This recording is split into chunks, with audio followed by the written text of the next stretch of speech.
The Dallas-Fort Worth community always says yes to supporting elementary students, and now that yes can win you a brand new 2022 truck. DFW Yes provides school supplies to more than 78,000 students across Texas. Give your yes today by purchasing raffle tickets in our Drive Away for Education truck raffle sponsored by Thomas J. Henry. The grand prize winner will choose from a new Ram, Chevrolet, GMC, Ford, or Nissan truck. Plus, you could win a shopping spree or gas card. Purchase your raffle ticket today at dfwyes.org. I didn't. Let's roll to 5A Division II now, getting into big school territory. Rolling out our 5A Division II state championship picks, and we have got a few different things to talk about. Mm-hmm. 3 different teams predicted for state championships. Steph and I are rolling with South Oak Cliff. Yeah. I'm going to ride or die, okay? I have been on this bandwagon all year long. I've been saying that I thought that those 3 losses at the beginning of the year were because of strength of quality, and once they start playing teams within their own weight class, they're going to be okay. I am not without my concerns. Mm-hmm. The offense has been inconsistent, To say the least. but what hasn't been inconsistent, even in their losses, has been the defense. Sure. And I think that win over Parish Episcopal has aged really well. It looks like they've figured things out offensively. The only thing that concerns me is this does have a little bit of Carthage feel to it of last year, where if they go out there and they play a pretty good defense that holds them to like 10 points, they could lose a game 14-10. Do you know what I mean? That's the concern for me. I still think they're the most talented team in the bracket, and as a result, I think that's going to win out, especially with that pedigree. I think they're the fastest team in the bracket, too, and that's going to help them. Pickle, you and Ish are on Fort Bend Marshall. Shout out Mo City. The concerns with the South Oak Cliff offense are just they've played 3-4 different quarterbacks this year. They're still switching. They're still right. We talked about that on Football Friday. They're still switching in between 2 of them. They played 2 of them against Woodrow Wilson last week. And I think that's good enough to get them to a regional final, potentially to a state semifinal, right? But at that point, I think you're going to have to score some points. You have to choose eventually. And I just do not see. I don't know. I think Fort Bend Marshall's been that team on the cusp, right? They made a couple of state championship games, of course, with that Malik Hornsby, Devon A. Chain team. I think this is the year. It's maybe not that top-end talent year, but I think this is the year where I'm not too overly confident about any of the teams. And I think that a program that's consistently talented and gifted as a Fort Bend Marshall, this is the year where they just win out because they are just the constant. That's fair. And my thing about that is every single year that Fort Bend Marshall that we think that they might have a chance to do it, we say that, but it's with a grain of salt because they haven't been tested. We have no idea really what that is. This year they have been well tested in their non-district, in their district schedule was a lot more difficult than it usually is. So the fact that we've seen them tested, I feel like goes a long way. And I really just think they're by far the best team on the right side of the bracket. So, yeah, maybe. And also the teams that have gotten them have been the physical Alito teams that just mow everybody down. I don't think they're outmatched in the trenches in any team.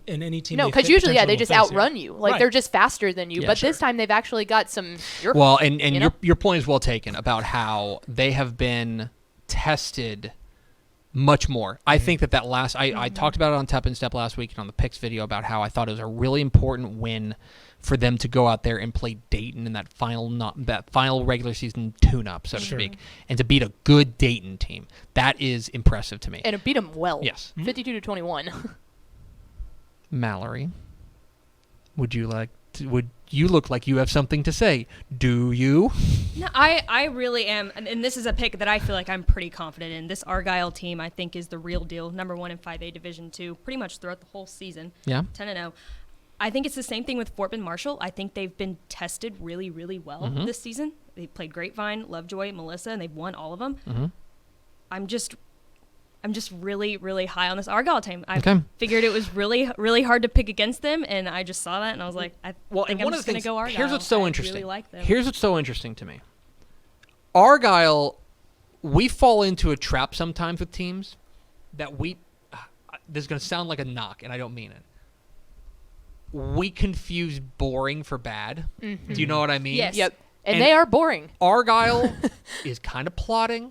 They are their defense is good. They win up front. They run the ball well, things like that. They don't have star power. They got like Riley Van Poppel and guys like in the trenches and stuff who are stars, but like they don't have like that flash bang. They don't have Nick Ralston from a couple of years ago, this Argyle team. But they're just solid. And it's a team that can put up a lot of points. And they just march. You know what I mean? And that's the thing. Sometimes we mistake boring for not a contender. Yeah. And it's like sometimes boring teams win titles. And Argyle may be boring, but they're really good. Okay, so we'll bounce up to Region 1. That's where you almost all of us have Argyle. Yeah. For reasons that we talked about. Yep. But not all of us. Oh, he's got that. He's got controversy in his eyes. Let me tell y'all about these Grapevine Mustangs. Now, people will look, "Oi, didn't they lose to Argyle 31-50? Oi! Hey, mate. What's all I said? Let me tell you about Grapevine, mate. They played earlier in the year, and Argyle beat them 31-15. This is your average Texas high school football fan. Exactly right. Welcome to Texas football today. So this game played out on the field, and Grapevine definitely did not beat Argyle. Ishmael, what are you talking about? So now let me get back to my version, not the Aussie accented Texas high school football fan. Grapevine in that game drove the ball consistently against that team. They had 2 drives stop because of missed field goals that put Argyle in decent position and where they were able to take a pretty good advantage early. Grapevine can play with Argyle. This was not a seemingly, I don't want to say lopsided because it wasn't a blowout, but this wasn't the one-sided game that the scoreboard or the box score may have hinted at. Grapevine was able to move the ball. They weren't able to finish chances. Now, again, you got to finish chances, right? That's part of being a good team. I think Grapevine can get them if they matched up a second time. I do think this is a team that showed early that they can play with Argyle. Okay. I think Argyle will be the favorite, right? I know I'm going out on a limb saying this, but I think Grapevine is a team that can catch them a second time. Okay. All right.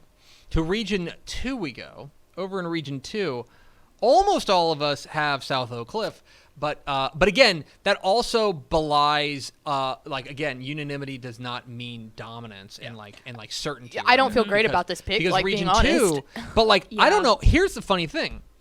So Midlothian Heritage, you're taking Midlothian Heritage to win it. Yeah, I'm pretty confident in that. I think. Mm-hmm. Well, I think I'm not confident in South Oak Cliff. I don't know if I feel confident about anybody in Region 2. No, that's the thing because who are the best teams in Region 2? South Oak Cliff, Lovejoy. I know. Right? No. You're done with that. No. Done. Melissa. Soft. Everman's really good. Melissa, Everman, Midlothian Heritage, right?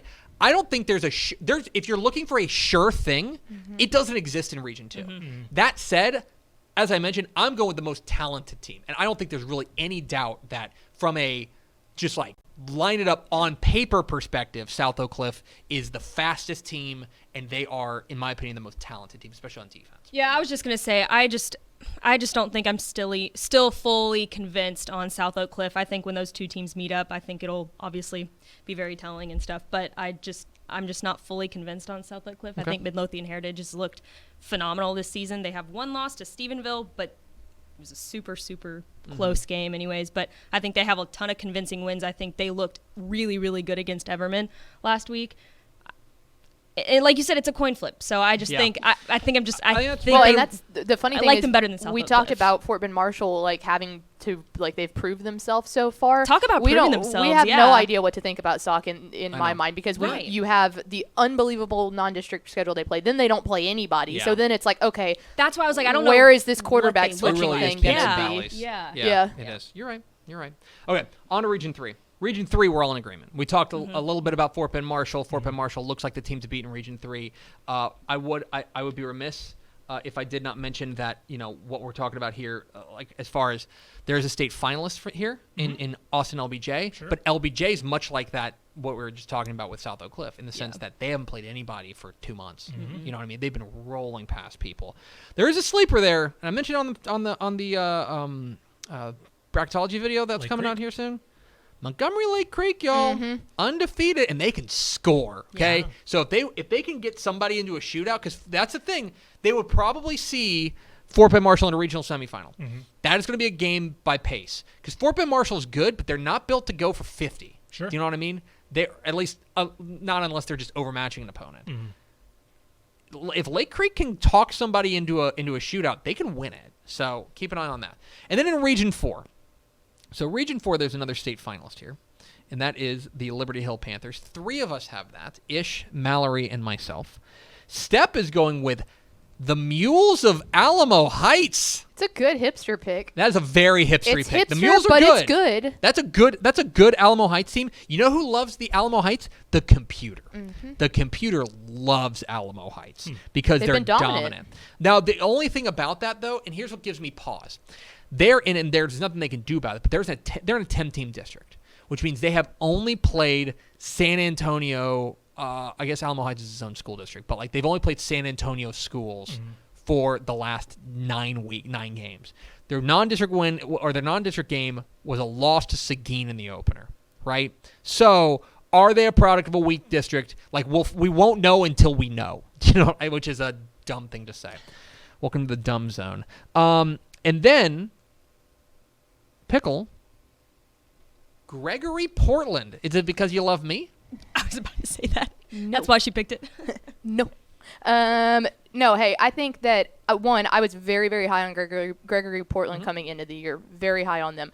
The issue was their starting quarterback goes down early on, but if you're going to lose someone that's a key piece at the beginning of the year and figure your way out the rest of the year, I know this is a hipster pick, but I just don't think that Liberty Hill is near as dominant. I think that every single year we almost look at Region 4 and can just straight up pencil Liberty Hill in. I don't think that they're as dominant this year as they have been in the past. And I think that, it'll be one of those things where I think Gregory Portland will their defense will have to show up that game if they meet in the regional semifinal, but I think Liberty Hill is beatable. Well, and here's the other thing. Here's what gives me pause about G-Port is they're coming off a loss, losing to Flower Bluff. Flower Bluff was not good. And the other two losses are by the way, reasonable. Flower Bluff's dangerous. I think Flower Bluff's dangerous. If they can play like they did against G-Port, then they've got an opportunity. And then we talked about it.